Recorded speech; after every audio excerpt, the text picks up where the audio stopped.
कर रहा है, बताओ, एक्स डायरेक्शन में मूव कर रहा है, तो degree of freedom the number of independent coordinate required to describe the system. अगर if particle is moving in X direction, तो you need only one coordinate to describe the system. So degree of freedom is 1. Degree of freedom is 1. यही है?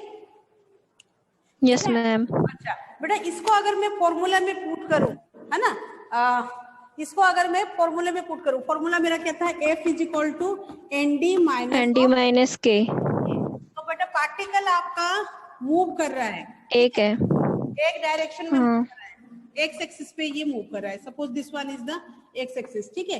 लेकिन इसने ये नहीं बताया है कि पार्टिकल आपका प्लेन में है या कैसे है. तो यहाँ पे सिंगल पार्टिकल डायमेंशन पार्टिकल है, तो डायमेंशन में उसका कितना लूंगी, 3 डायमेंशनल, ठीक है. और बेटा के क्या है, रेस्ट्रिक्शन. हमारे क्वेश्चन में गिवन है कि particle is moving in X direction only. That means the restriction is on y and z axis. y and z direction में ये रेस्ट्रिक्शन है, मतलब ये y और z डायरेक्शन में मूव नहीं कर रहा है, ओनली x डायरेक्शन में मूव कर रहा है. तो ये कितना हो जाएगा, दैट इज 3 - 2 = 1. सही है. ऐसे भी हमें पता है कि अगर x डायरेक्शन में x एक्सिस में ये जा रहा है, तो उसके लिए हमें एक डिग्री ऑफ 1 इंडिपेंडेंट कोऑर्डिनेट चाहिए सिस्टम को एक्सप्लेन करने के लिए. और उसी चीज को हमने किस में बता दिया बेटा, फॉर्मूले में पुट करके बता दिया. नेक्स्ट में बताओ बेटा, अगर ये सिंगल पार्टिकल था, है ना, अगर यहाँ पे सिंगल पार्टिकल नहीं होके 2 पार्टिकल होता, if 2 particles are moving freely in xy plane. Next question क्या है, if 2 particles are moving freely in xy plane, बताओ कैसे होगा, freely in xy plane. Plane की बात कर रहा है, तो प्लेन आपका 2 डायमेंशन में आता है ना. तो particle is moving freely in 2 dimension, तो यहाँ पे 3 आएगा मैम. डिग्री ऑफ फ्रीडम कितनी आएगी, 3. कैसे, 2 पार्टिकल एंड 2 डायमेंशन है, 1 रेस्ट्रिक्शन है, तो इस हिसाब से रेस्ट्रिक्शन 1 कैसे हो गया बेटा, एक्स वाई में है, जेड में है रेस्ट्रिक्शन. तो जेड का तो कोई जिक्र ही नहीं है. यहाँ तो 2 पार्टिकल्स मूविंग इन 2 डायमेंशन है. थोड़ा सा समझो, यहाँ n पार्टिकल्स है, तो n की जगह हमने 2 लिख दिया, ठीक है. डायमेंशन कितना है, डायमेंशन ये बोल रहा है कि 2 डायमेंशन है, x o y, ठीक है. और क्या लिख रहा है कि पार्टिकल्स मूविंग फ्रीली, मतलब कोई भी रेस्ट्रिक्शन नहीं है. The number of coordinates is 4.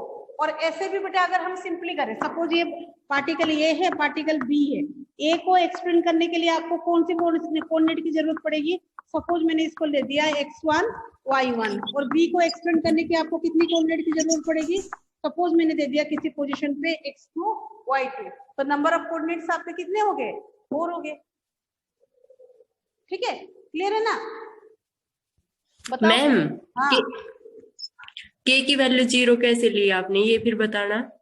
बेटा देखो, ये आपको क्वेश्चन में पूछा है 2 पार्टिकल्स, यहाँ पे आर होगा ना, 2 पार्टिकल्स है, 2 particles are moving freely in x y plane.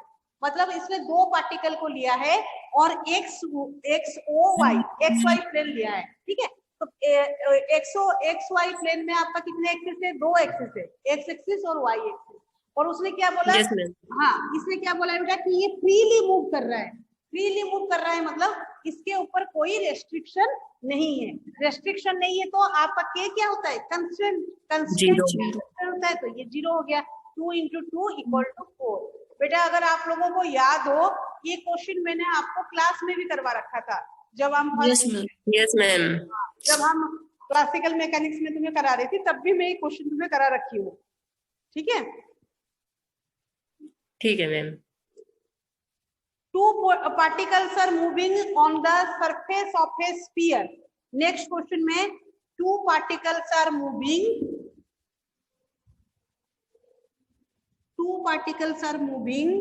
on the surface of A sphere कितना होगा बेटा? 2 particles are moving on the surface of a sphere. कितना होएगा इसका डिग्री ऑफ फ्रीडम? इसका भी मैम 4 ही होएगा, क्योंकि स्फेयर होता है वो भी एक्स वाई प्लेन में ही होगा, या 3 में होगा? मैम 3 में होता है स्फेयर, हाँ 3 में होगा 3D में हो होता है जाएगा। Ma'am sphere. 6 हो जाएगा तो इसका 2 particles are moving on the surface of a sphere. एक बार सोचो तो क्या होगा, एक बार दिमाग लगाओ थोड़ा सा।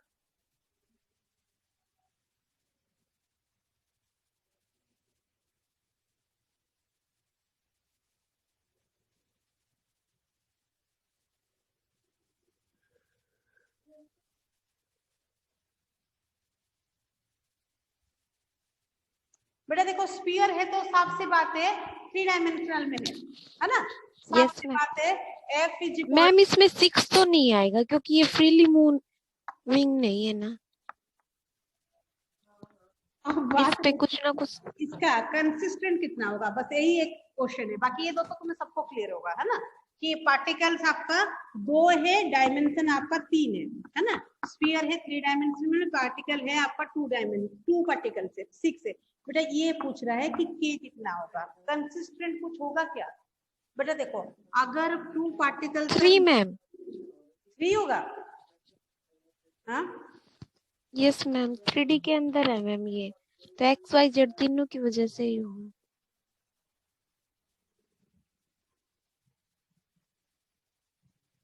बेटा देखो थोड़ा सा इसमें ऐसे करोगे, देखो पार्टिकल्स आपका कहीं पे भी घूमे, यहाँ हो यहाँ हो यहाँ हो यहाँ हो, किसी भी पोजीशन पे हो, इसका डिस्टेंस कितनी होगी, इसकी डिस्टेंस कितनी होगी?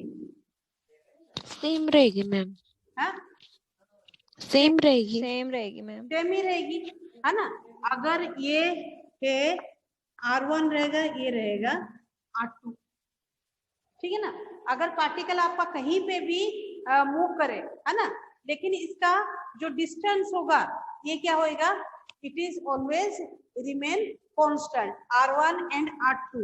तो इसका कंसिस्टेंट कितना हो जाएगा, माइनस ये एक कंसिस्टेंट है कि कहीं पे भी रहे डिस्टेंस हमेशा उसका R1 रहेगा। सॉरी यहाँ इसका सपोज मैंने ये ले लिया और इसको भी ले लिया बेटा, ठीक है। तो ये कहीं पे भी रहे, ये डिस्टेंस आपका R1 R1 R1 R1 ये पार्टिकल, और बी पार्टिकल कहीं पे भी रहे, इसका डिस्टेंस कितना रहेगा, R2 रहेगा। तो कंसिस्टेंट यहाँ पे 2 होगी, तो ये कितना हो जाएगा 4, ठीक है। तो बेटा इस टाइप के क्वेश्चन आएंगे आपके। मैम ये कंस्टेंट्स का कैसे पता चलता है मैम? कंसिस्टेंट होता है कि बेटा क्या रेस्ट्रिक्शन है, क्या इसमें हाँ रेस्ट्रिक्शन, तो मैम समझ नहीं आता कि कैसे पता करेगी।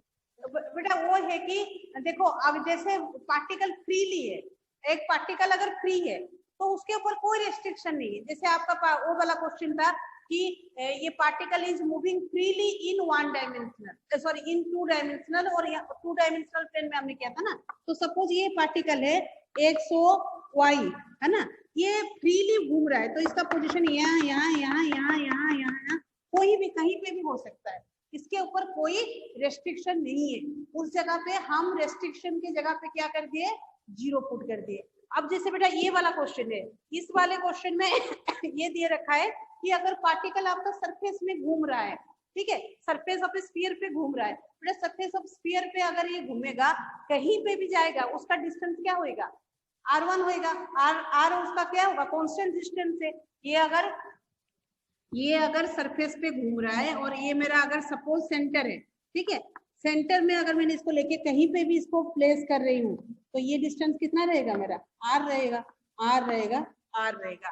तो ए पार्टिकल के लिए ये अगर R1 हो गया, बी पार्टिकल के लिए R2 हो गया, तो ये बाउंड हो गया ना कि सरफेस ऑफ स्फीयर पे कहीं पे भी जाने पे इसका डिस्टेंस क्या रह रहा है, R1 और R2 रह गया। तो इसका कंसिस्टेंट उस जगह पे क्या हो जाएगा, पहले के लिए 1, दूसरे के लिए 1, तो 1 + 1 2। तो आपका जो डिग्री ऑफ फ्रीडम कितना है, 4 है।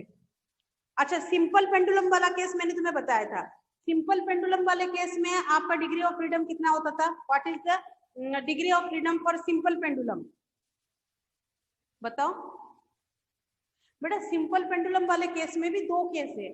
जो सिंपल पेंडुलम वाला केस है ना, हमने बेटा जो क्वेश्चन डिस्कशन किया था, उस क्वेश्चन में क्या था कि आपका पेंडुलम किससे अटैच था? स्ट्रिंग से अटैच था। ये अगर पेंडुलम है और ये पेंडुलम किससे अटैच था बेटा? ये स्ट्रिंग से अटैच था। ठीक है। और देखो दोनों के लिए अलग अलग होगा। और अगर ये एक पेंडुलम है और ये स्ट्रिंग मतलब धागा, धागा के जगह अगर ये स्प्रिंग से अटैच हो जाएगा, ठीक है ना। सपोज ये स्ट्रिंग के जगह क्या किससे अटैच हो गया? स्प्रिंग से अटैच हो गया, तो उसका डिग्री ऑफ फ्रीडम कितना होगी? ये बताओ। स्ट्रिंग तो तुम्हें पता ही है, स्ट्रिंग वाले केस में क्या रहता था?